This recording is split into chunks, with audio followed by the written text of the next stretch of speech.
Right, so I'd seen this on one of the videos on YouTube. I think it was one of Keith Mott's, one of the old videos that Keith Mott did, where somebody had blocks in their widowhood boxes for the pigeons to stand on, and they were I think they were talking about it somewhere for the hens to go to stand on if the cocks were giving them too much grief. But Des commented on one of the videos, said she'll put these in now so that the birds can sit on this and they're not having to stand in their feces, I guess, so in their droppings. So yeah, I'm just chopping up some wood, and I'll do that. I'll give these a bit of a deburr, or sand the edges off here, get rid of these splinters before I put them in, and then that should be nice for them to just stand and then, you know, droppings around. I've ordered some grates, some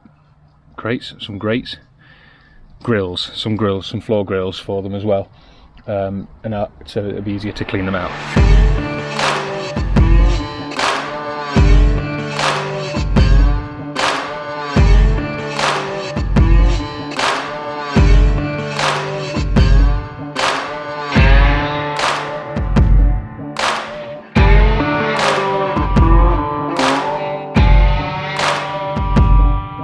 Right, so I've got a bunch of these blocks that they're going to use for the boxes for the pigeons to perch on. Different sizes, doesn't really matter.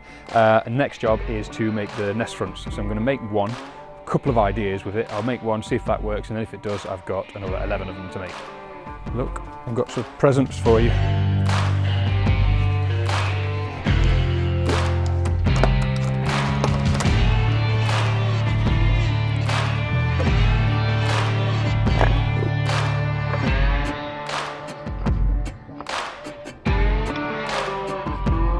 Better. Scrape these out this morning already. So when I build these fronts, I'm going to make it so that I can get the babies out whilst they're still in the bowls. So I need the whole front to be movable, and then I also need the little hole there for the birds to get in that I can close up, and then I'll have a little perch that they can sit on. So if I put the hens, if I do try and do widowhood, I can use these boxes as well. So previously we had a problem with the one of the birds sitting on there and pooing all over the drinker. So I put some screws in. Looks pretty aggressive, pretty dangerous, but I was hoping that would put them off. See some droppings down the side there, so one of them has still spent some time on there. We'll see. Hopefully that put it off and it's found it uncomfortable. Do you think you could manage feeding the pigeons while I do this fence, do this front? I scraped it all out yesterday.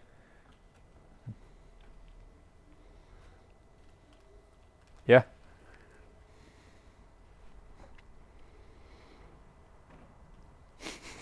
I'll use this brand new saw. Come and hold that for me.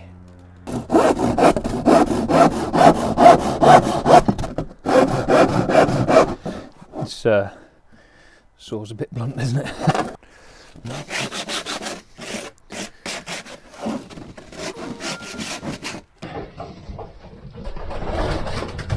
Right, and then this corner I'm going to open up, and I might put a hinge on here. Oh, come on. Door there. Door. Perch here. And then that can either be hinged there so I can lift it up, or to the side. Here he is. How much have you got in there? 3. Okay. Keep it nice and low so it don't spread everywhere. Good whistling, Arch. Come on, get it in. You're getting it all over the floor. I'm not. Get it straight up there, yeah? There you go. Good lad. You know what you can do is you can take the feeder out if you like. Come on, come through. You can take the feeder out, the trough out, right, and put the seed in just outside or down at in the shed and garage. Boys got green. Oh no, it's just because they were fed late yesterday, so I didn't get back in time. You can take that feeder out, Archie, and then you can put the corn in there by opening it, look. So if you open this, look, like that, it's a lot easier to get the corn in. Yeah, and you don't have to put it. You don't spill it all, so you can do it outside. You can't open that up, then put the corn in with them in here because they'll stick their heads in. You'll never be able to get it shut. So you got to do it outside. That's probably better. Otherwise, you get it all over the floor and then they're pecking around on the floor. What do you think? Yeah, I'll do that. You're not even going to say hello to Ryan, not Brian, champion racing bird. So much sarcasm in your videos, Daddy. You put this on there, and then you make sure you put this on there before you press this button, so it doesn't count this as weighing. Then you press that, get this mug, scoop some of this, and then we're doing the hens at a minute, so you need 400 grams. So you see there, Yeah. it's 0. You gotta make it that number 400. 400. 300 and 400. 399, come on. There we go, 400. Make sure nothing else is on the weighing, otherwise it'll be counting that as weighing it as well. Try not to spill it when you do it. Now you close this. Over that. Yeah. And then come to the pigeon loft.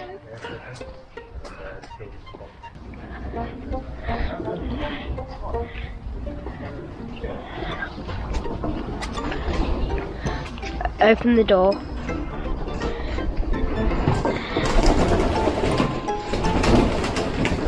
Make sure you try and get in here quickly, otherwise they'll come out. Hurry. Close the door after you, and then you just put it down, and then they'll all come and get it. That's how you do it. Okay. Well, let's get out here, shall we? Yeah. They're not going to fly out when there's loads of birds. No. Well, food. Alright, then you make sure you close the door after. It's really important. Yes, and also if you do that, the birds might get them moved. Jeez. It's not. There you go. Archie, I have to do this. Stick it in really hard.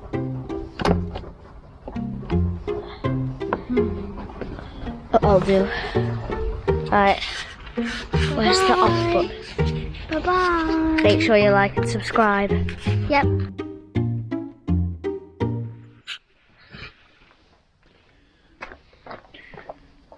Right, it's lunchtime at the loft. I made a mistake actually.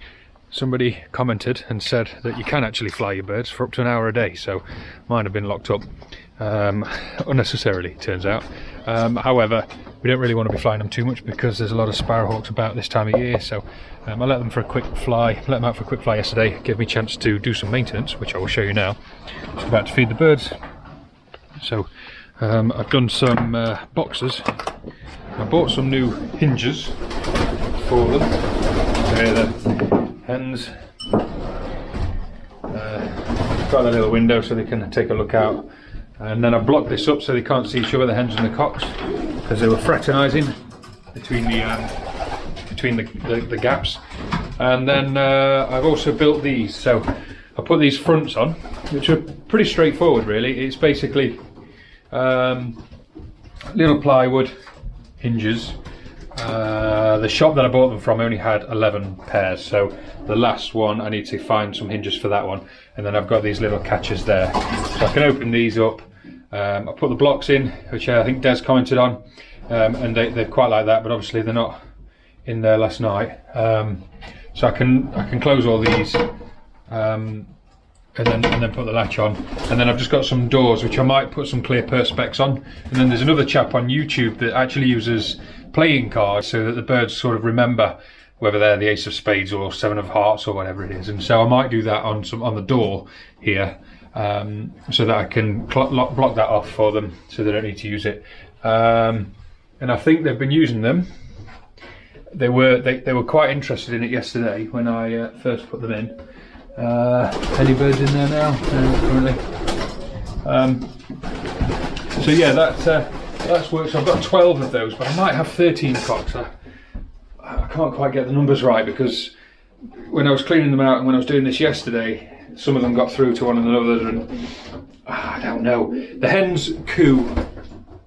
Some of the hens, or 2 of the hens, sort of, they act like cocks, but I don't know if that's just because they're matriarchs or whether they're just a bit, I don't know, but it's a bit odd. So anyway, now what I'm going to do is go and see Charlie, have a quick cup of tea with him, and he got to catch up with him very long last week, and then I'm going to nip over and see Dave, who bred the other half. He bred the 1994 and 1998, most half of the team, that Youngbird team I raced this year.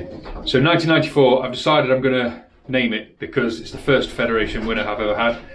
So I thought, I know a lot of people don't name their birds until they win something big, but you know, why not? And it did come second in the Federation race out of, I think it was 1,499 birds in the first race ever. So I'm going to call that one Darlow 94, seeing as it's from that race was from Darlington. So Darlow 94 is 1994, and then I'm not sure what to call the 1998. I might wait and see if it can produce something, because that came 3rd in the Federation twice, once out of 1,500 birds and once out of 600 birds, I think. So it's always maybe something bronze related, I don't know, but I ain't got any names for them other than White Tip and Ryan Not Ryan next door, and they're bloody useless, they are so far.